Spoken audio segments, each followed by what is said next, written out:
Welcome back friends, मैं हूं कुमार और एक बार फिर से आप सभी का अपने चैनल में स्वागत करता हूं, जहां मिलता है आपको प्रॉपर इन्फॉर्मेशन एंड गाइडेंस, वो भी सही समय पे। दोस्तों, हमारा आज का वीडियो बिहार शिक्षक नियोजन से संबंधित है और हम बिहार शिक्षक नियोजन के संबंध में एक सिस्टमैटिक एनालिसिस कर रहे हैं, जिसका पहला भाग आप लोगों को पहले ही प्रेजेंट किया जा चुका है और मूल सिद्धांत भी पहले ही प्रेजेंट किया जा चुका है। मूल सिद्धांत में जो कमियां निकाली गई थी उसी को सुधार करते हुए जो है हम और अच्छे तरीके से सिस्टम को एनालाइज कर रहे हैं।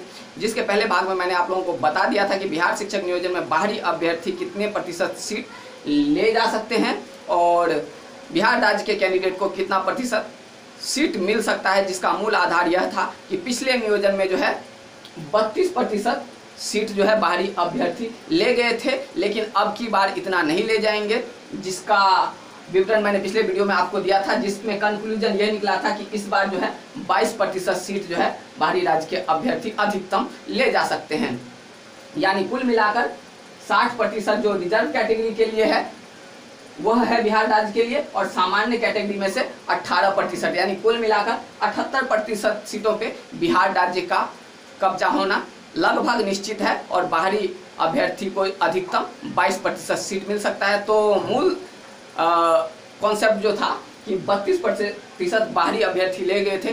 तो आप लोगों में से कुछ लोगों ने जो है कमेंट किया कि आप कैसे कह सकते हैं कि पिछले नियोजन में 32% सीट ही बाहरी राज्य के कैंडिडेट ले गए थे। तो इसका जवाब मैं आपको इस वीडियो में दूंगा। जवाब दूं उससे पहले एक रिक्वेस्ट कि अगर अभी तक आपने हमारे चैनल को सब्सक्राइब नहीं किया है तो नीचे दिख रहे लाल बटन को दबाकर चैनल को सब्सक्राइब कर लें और सब्सक्राइब करने के बाद बेल आइकन को भी दबाएं, ताकि इसी तरह का वीडियो का नोटिफिकेशन आपको सही समय पे मिलते रहे, और वीडियो को लाइक भी करें ताकि इसी तरह से मेरा भी हौसला बुलंद होते रहे और मैं और भी वीडियो आप लोगों के सामने प्रेजेंट करता रहूँ। और दूसरा रिक्वेस्ट यह है कि अगर आपने पिछले वीडियो को नहीं देखा है तो हो सकता है यह वीडियो भी आपको समझ में ना आए, और मूल सिद्धांत भी अगर नहीं देखा है तो उसे भी देख ले। दोनों का लिंक मैं वीडियो के डिस्क्रिप्शन में डाल दूंगा। तो चलिए अब मैं आपको बताता हूं कि मैं कैसे कह सकता हूं कि पिछले नियोजन में जो है 32% सीट ही बाहरी राज्य के अभ्यर्थी ले गए थे। तो इसके लिए एक वीडियो क्लिप है। बिहार के अभ्यर्थी शिक्षक बहाली में डोमिसाइल लागू करने की मांग कर रहे हैं। तो बिहार में आखिरी बार साल 2012 में शिक्षकों की बहाली हुई थी, तब 95,000 शिक्षक बहाल हुए थे। उसके बाद बिहार के 65,000 लोगों को नौकरी मिली थी, जबकि 30,000 दूसरे राज्य के लोगों को बिहार में शिक्षक बनने में सफल रहे थे। कहा जाए तो बाहरी राज्यों के 32% अभ्यर्थी बिहार में शिक्षक बनने में सफल रहे। तो अब मुझे उम्मीद है कि आप लोगों को यकीन हो गया होगा कि पिछली बार जो है 32% सीट ही बाहरी राज्य के अभ्यर्थी ले गए थे और इस बार जो है अधिकतम 22% सीट ही बाहरी राज्य के अभ्यर्थी ले जा पाएंगे, क्योंकि इसका कारण यह है कि पहले जो रिजर्वेशन पॉलिसी था वह विभिन्न आरक्षित श्रेणी के लिए 50% था, जो कि बिहार राज्य के कैंडिडेट होंगे, और सामान्य कैंडिडेट जो बिहार राज्य के हैं उनके लिए और अन्य राज्य के कैंडिडेट के लिए सामान्य सीटों का वितरण था 50%, दोनों मिला के 100%, जो कि EWS का नया कैटेगरी आ जाने के बाद कुछ इस प्रकार है। आरक्षित यानी जो बिहार राज्य के कैंडिडेट के लिए है विभिन्न कैटेगरियों के लिए वो है 60%, क्योंकि 10% EWS आ गया, और सामान्य के लिए बचा 40%, यानी 10% की इसमें कमी हो गई, 10% आरक्षित में और जुड़ गया। तो 32% में से अगर हम 10% को घटा दें तो वह बचता है 22%। और अगर दूसरा पॉइंट ऑफ व्यू देखें तो पिछले बार 50 में से 32% ले गए थे बाहरी अभ्यर्थी, तो यानी बिहार राज्य के कैंडिडेट को मिला था 18%। अगर हम इस पॉइंट ऑफ व्यू से भी देखें कि इस बार भी 18% बिहार राज्य के कैंडिडेट ले जाएंगे, तो 40% जो कि सामान्य में से है, तो सामान्य के 40 में से अगर हम 18 घटा दें तो भी जो है 22% ही बचता है बाहरी राज्य के कैंडिडेट के लिए। तो बिहार राज्य के कैंडिडेट के लिए कुल सीटों की संख्या यानी प्रतिशत बचता है 60 जो कि रिजर्व है, प्लस 18 जो सामान्य में से लेके जाएंगे, तो कुल मिला के 78% सीट पे बिहार राज्य के कैंडिडेट का कब्जा होना लगभग तय है। अब हम आगे की चर्चा करते हैं। इस प्रकार हमारी पहली मान्यता बन गई, बाहरी राज्य के अभ्यर्थी अधिकतम 22% ले जा सकते हैं, यानी बाहरी राज्य के अभ्यर्थी जो है अधिकतम 22% सीट ही ले जा सकते हैं। अब हम अपने दूसरी मान्यता के ऊपर चर्चा कर लेते हैं, जो है कॉमन अभ्यर्थियों की संख्या बहुत अधिक है, यानी कि कॉमन अभ्यर्थियों की संख्या बहुत अधिक है। इसमें सामान्यतः अभ्यर्थियों को लगता है कि दो ही जो है सीट के लिए कंपटीशन चल रहा है। एक सीट है 6 to 8 और दूसरा है 1 to 5। ऐसा बिल्कुल नहीं है। कंपटीशन जो है वह 4 सीटों के लिए चल रहा है, यानी कि 4 पोस्टों के लिए चल रहा है, जिसमें से एक है एसटीटी का जो एग्जाम 2011-12 में हुआ था, उसका जो नियोजन चल रहा है, उसमें भी छठे चरण का नियोजन चल रहा है। और उसमें +2 के लिए सीटों की संख्या है 18,101 और सेकेंडरी के लिए जो सीटों की संख्या है वह है 11,919। तो सबसे पहला कंपटीशन जो है वह है +2 के लिए। +2 के लिए जो कंपटीशन है, जो कि बिहार एसटीटी 2011-12 पास थे उन लोगों ने अप्लाई कर रखा है। और माध्यमिक के लिए जो चल रहा है उसमें भी जो है एसटीटी 2011-12 वालों ने ही अप्लाई कर रखा है। और +2 में सीटों की संख्या है 18,101 और सेकेंडरी में सीटों की संख्या है 11,919। इस पोस्ट की खासियत मैं आपको बताता हूं। पहली खासियत इस पोस्ट की यह है कि इन दोनों पोस्ट में जो है सिर्फ और सिर्फ बीएड के कैंडिडेट ही अप्लाई कर सकते हैं, डीएलएड वाले नहीं कर सकते हैं। वहीं इसमें जो है सिर्फ और सिर्फ दूसरी खासियत यह है, सिर्फ बिहार राज्य के अभ्यर्थी ही अप्लाई कर सकते हैं, बाहरी राज्य के अभ्यर्थी अप्लाई नहीं कर सकते हैं, क्योंकि आप जानते हैं एसटीटी में जो है बाहरी राज्य के कैंडिडेट अलाउ नहीं होते हैं।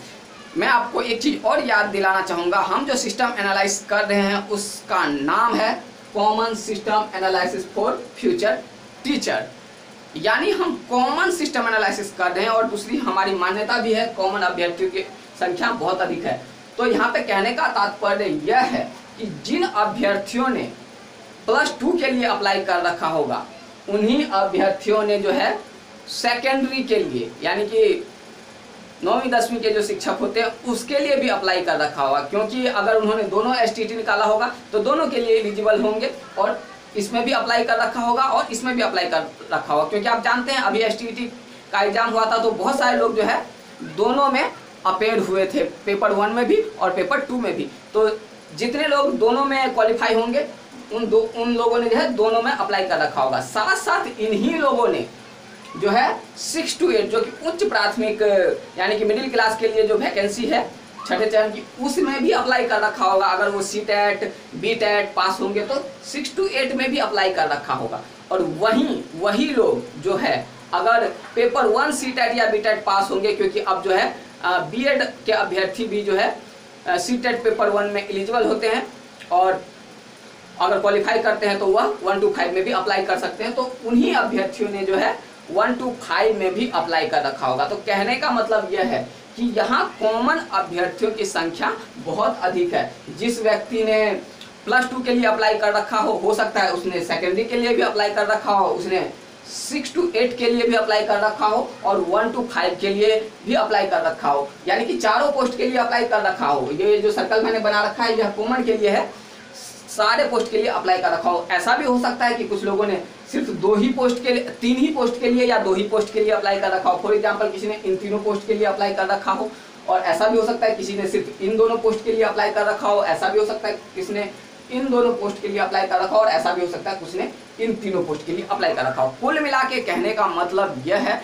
कि इन चारों पोस्ट में से हर एक व्यक्ति ने कम से कम किसी 2 पोस्ट के लिए तो जरूर अप्लाई कर रखा होगा। तो भीड़ जो इतनी ज़्यादा दिख रही है वास्तव में इतनी नहीं है। वही अभ्यर्थी इसमें भी अप्लाई कर रखा है और एक नहीं बहुत सारे फॉर्म अप्लाई कर रखे हैं। एक नहीं बहुत सारे फॉर्म, सेम कंडीशन इसकी भी है, एक नहीं बहुत सारे फॉर्म जो है अप्लाई कर रखे हैं इसके लिए भी अभ्यर्थियों ने, और इसके लिए भी बहुत सारे फॉर्म अप्लाई कर रखे हैं और इसके लिए भी बहुत सारे अप्लाई कर रखे हैं। कुछ ने 50 फॉर्म, किसी ने तो 100 फॉर्म भी अप्लाई कर रखे हैं। अधिकतर लोग जो है वो 50 के आसपास फॉर्म अप्लाई किए हुए हैं, इतना आप भी जानते हैं।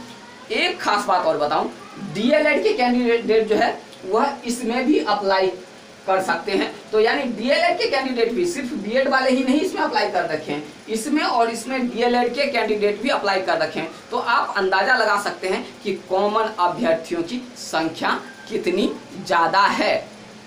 अब हम बात कर लेते हैं बिहार में डीएलएड कैंडिडेट की संख्या कितनी है, क्योंकि हमारी अगली समस्या जो हम चर्चा करेंगे वह है डीएलएड की प्राथमिकता। क्योंकि अभी जो है डीएलएड की प्राथमिकता पे कोई कंफर्म डिसीजन नहीं आया है कि वह हटेगा या रहेगा। तो हम सबसे पहले यह देखते हैं कि बिहार में डीएलएड कैंडिडेटों की संख्या कितनी है।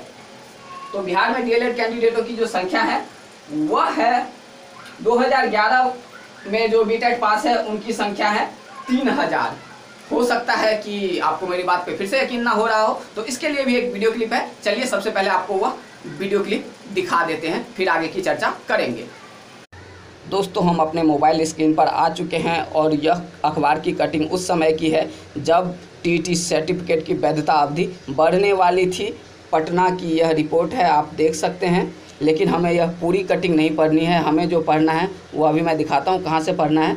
यह अखबार की कटिंग जो है काफ़ी पुरानी है, बड़ी मुश्किल से मैंने ढूंढ के निकाला है, इसलिए थोड़ा सा क्लियर भी नहीं है, लेकिन आप लोग एडजस्ट कर लीजिएगा। हमारे लिए यहाँ से जानना महत्वपूर्ण है। जो हमें जानना है, राज्य में प्रारंभिक शिक्षकों की बहाली के लिए पहली बार शिक्षक पात्रता परीक्षा दिसंबर 2011 में हुई। इसका रिजल्ट 14 मई 2012 को आया। टीटी पेपर 1 में तकरीबन 46,000 एवं टीटी पेपर 2 में तकरीबन 87,000 अभ्यर्थी पास हुए। तब पहली से 5वीं कक्षा के शिक्षकों की बहाली नियोजन के लिए तकरीबन 87,000 एवं 6ठी से 8वीं कक्षा के शिक्षकों की बहाली के लिए तकरीबन 45,000 पद थे।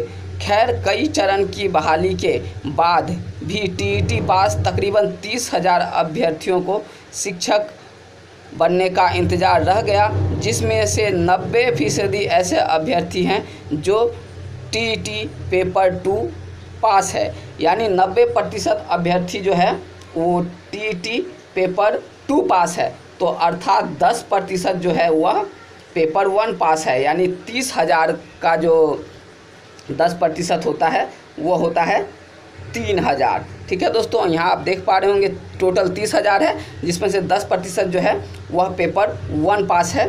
उम्मीद करता हूँ आपको जानकारी अच्छी लगी होगी। अब आगे चलते हैं वीडियो में।